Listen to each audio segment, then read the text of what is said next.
without further delay, Chief Barron.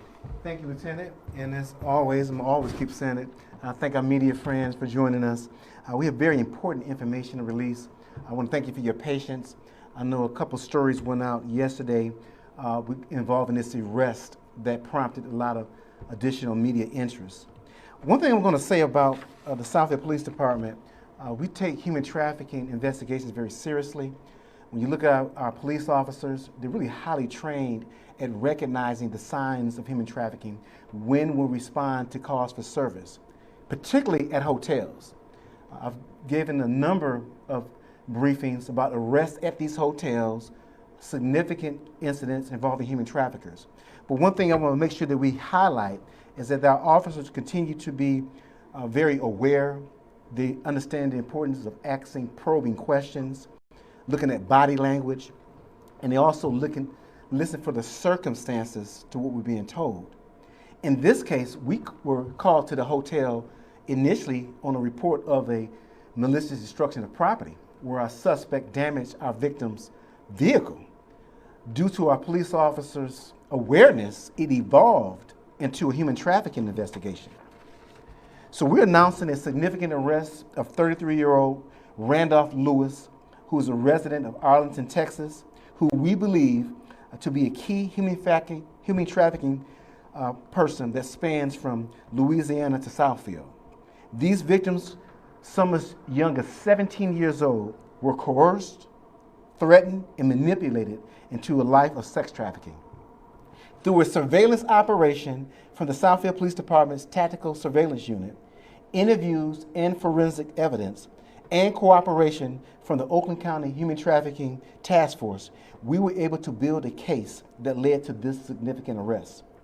And just for reference, the Oakland County Human Trafficking Task Force consists of members from the Southfield Police Department, the Oakland County Sheriff's Office, Madison Heights, and the Auburn Hills Police Department, a collective unification of officers who are really dedicated at these types of investigations.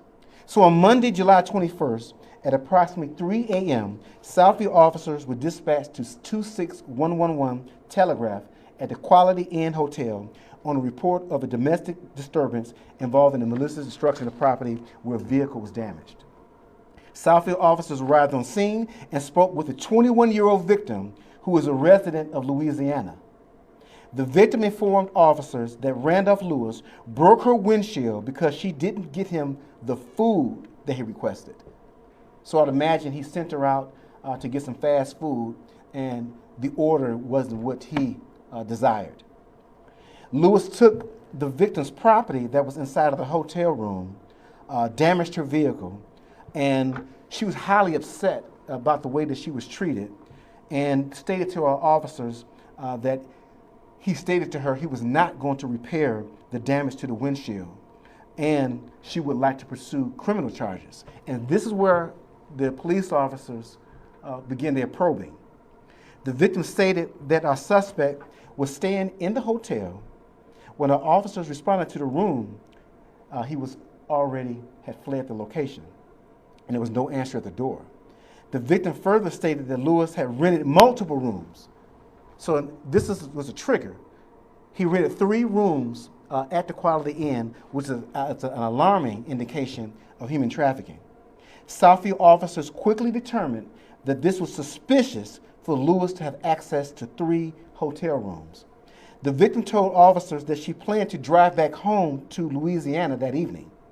Our officers began to interview our victim about her relationship with Lewis. The victim's body language indicated that she was frightened and caught off guard by our officers' questions and initially denied being trafficked. The victim wanted to get her belongings and just travel back to Louisiana.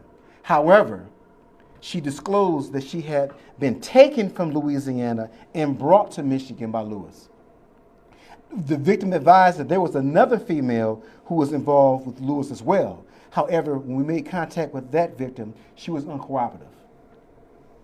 What our investigation revealed, the victim was unaware that she was in the state of Michigan at the start of the interview. The victim stated that she had been trafficked by Lewis for approximately 1 year and that the two met in Louisiana. The two would travel back and forth between Louisiana and Dallas twice per month. The victim admitted to being trafficked in both states, and prior to arriving in Southfield, she spent 3 days in Chicago. Prior to the Chicago trip, she spent 3 days in St. Louis.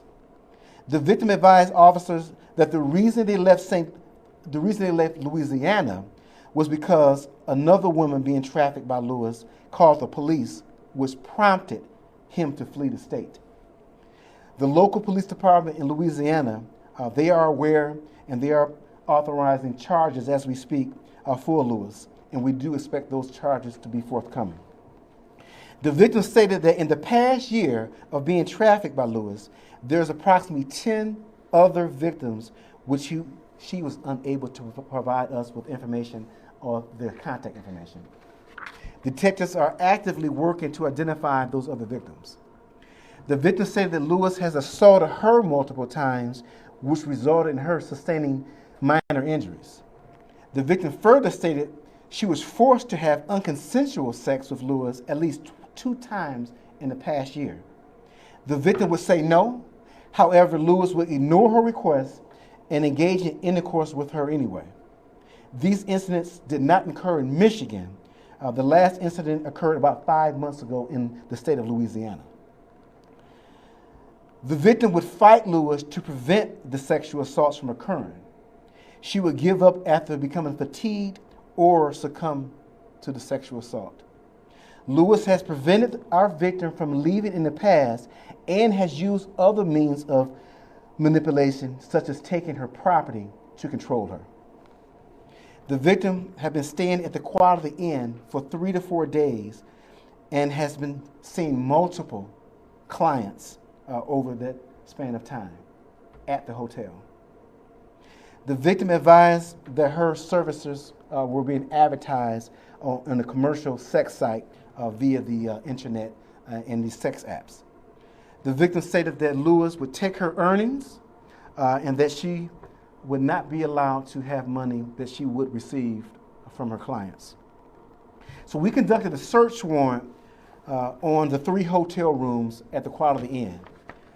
As a result, our detectives were able to discover items consistent with human trafficking, such as sex toys, sexual lubricants, and condoms. We also seized electronic devices such as phones and tablets that, again, we're going to examine to determine their relationship with human trafficking, which we believe we're going to find some significant information on those electronic devices. So as a result of our investigation, the Oakland County Prosecutor's Office has authorized the following charges on Randolph Lewis, again, 33 years old, resident of Arlington, Texas. Count 1, human trafficking, enterprise resulting in injury, commercial sexual activity. Count 2, prostitution, accepting earnings. Count 3, computers using to commit a crime.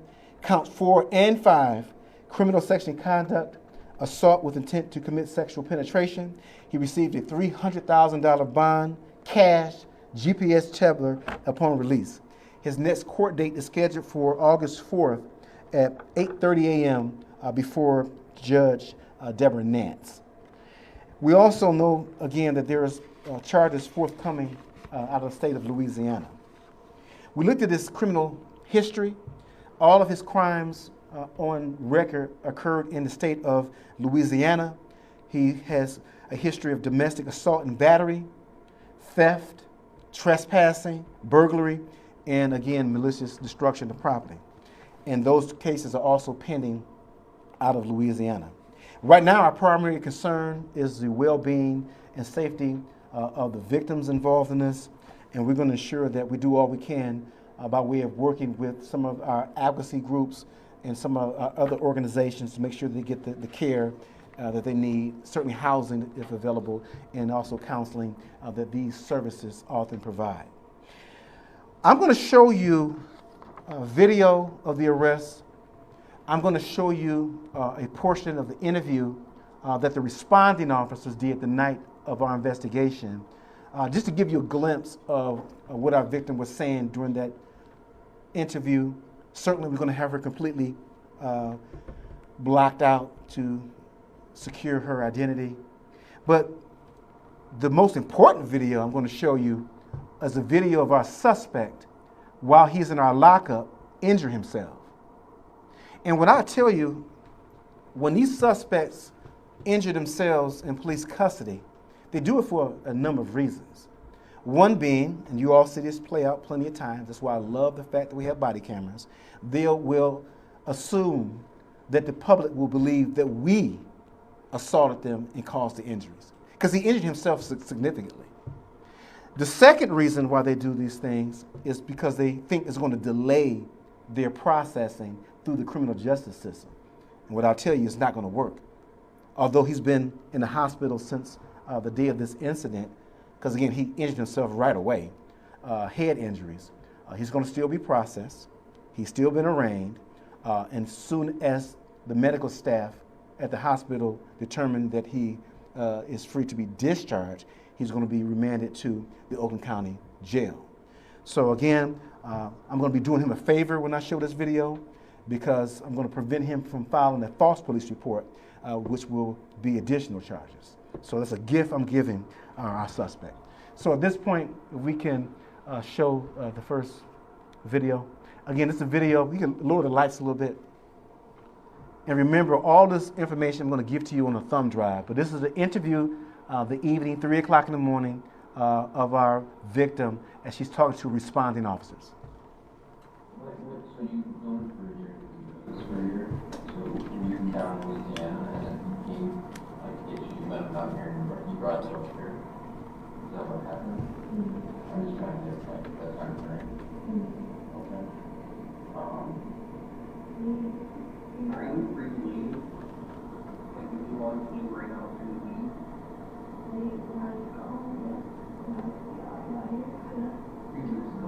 Before we met you, say yesterday, you wanted to leave, would you have prevented you from living in some capacity?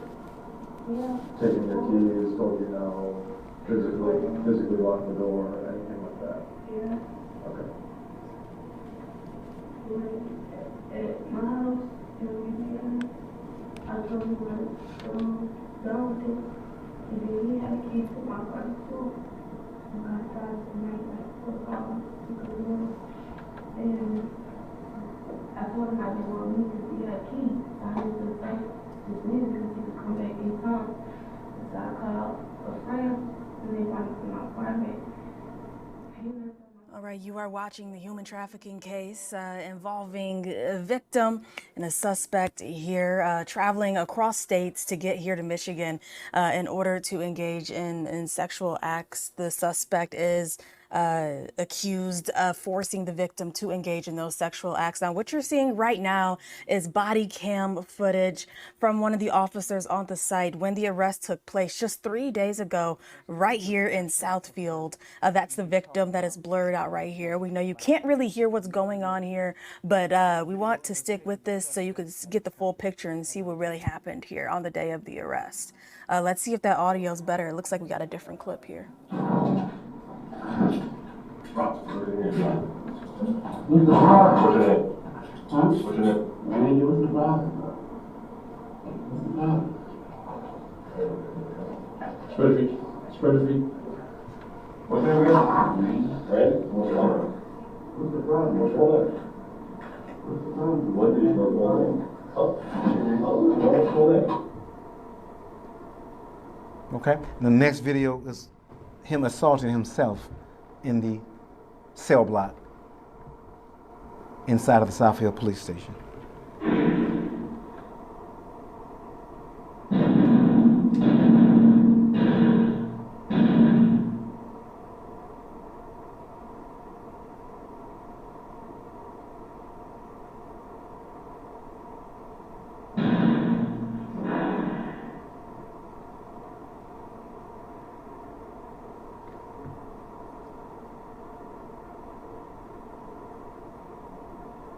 Now he gets back up and continues, keep using that word, assault himself, but that may be a little bit too disturbing to show all that, because at some point he does start bleeding. So let's turn the lights back on, and at this point I will open up the floor for questions. you have then two women who are victims here? This woman you interviewed and the one who was uncooperative? Yes, so we have the victim who initially reported this sex trafficking. We were able to make contact with a second victim that's uncooperative, and we're working leads on the remaining 8 women who we believe he's also in the process of trafficking. And do you think that those women were all trafficked here, in those 3 rooms, or it sounds like they've made, a lot of headway all across the country? Yeah, and the investigation has to reveal exactly where each woman is trafficked. But to answer your question, I believe it's the traveling from state to state, ranging from Louisiana, Chicago, all these different locations where our victim did disclose to us. And remember, she disclosed to us, she didn't even know she was in the state of Michigan. That's how often these traffickers move these women from state to state. And so very saddening to hear, you're talking about a 21-year-old victim. I mentioned earlier that one of the victims is 17 years old. And so these individuals have no regard. It's about profit, control, manipulation, but we're gonna hold them accountable. Was it just one victim found at the hotel then, the 21-year-old? Right, so it was one in addition to our victim that we were able to make contact with. But we do have information that there are multiple others out there that are in need of assistance. Do you have a rough idea of how many human trafficking arrests or requests y'all have made in the last year? Well, I'll just start off with the ones we made within the last 3 months. This will be the 4th significant arrest we've made at these hotels. And I'm glad you brought that up, because one thing I believe also occurs between the police officers understanding the questions to ask, the hotels knowing that this is a problem, and they're being trained, and also they have been a beacon of hope, a refuge for some of these victims, where they have went down to the lobby, disclosed that they were being trafficked. The manager or the clerk there would hide them temporarily in one of the rooms until law enforcement arrived. So between the cooperation from the hotels, great police work, great detective work, we're making headway, at least when you come into our city. Because I'm gonna tell you, we have a Oakland County Human Trafficking Task Force, which we have a member on full-time, and we also have a part-time member of this agency assigned to the Federal Human Trafficking Task Force. So that just shows you the level of dedication we're putting into human trafficking, because we recognize this is a global, national, and local problem. The frequency of these human trafficking cases, like you said, this many high-profile cases in the last 3 or so months, does that say anything about the prevalence of human trafficking here in Southfield specifically? It talks about the country. These numbers, I just read off the fact that these individuals are traveling from state to state and moving these women from state to state. When you look at Oakland County as a whole, even going into Wayne County, there's a lot of hotels. Southeast Michigan is very different from, we said, the northern part of Michigan. A lot more activity, a lot of things going on. So they use these type of platforms. Generally, they like to stay within the vicinity of a major city, operate in either the major city or the suburbs of the city. That's usually their MOs. As I mentioned, Chicago and some of these other big cities in these other states. So again, we're aware. That's why we have our FBI task force. We localized it. Certainly we'll continue to shout out Sheriff Michael Burchard for initiating the Oakland County Human Trafficking Task Force, which we are a part of. So again, we're going to continue our work. We're going to continue our investigations, but more importantly, we're going to continue rescuing women who are victims of these traffickers.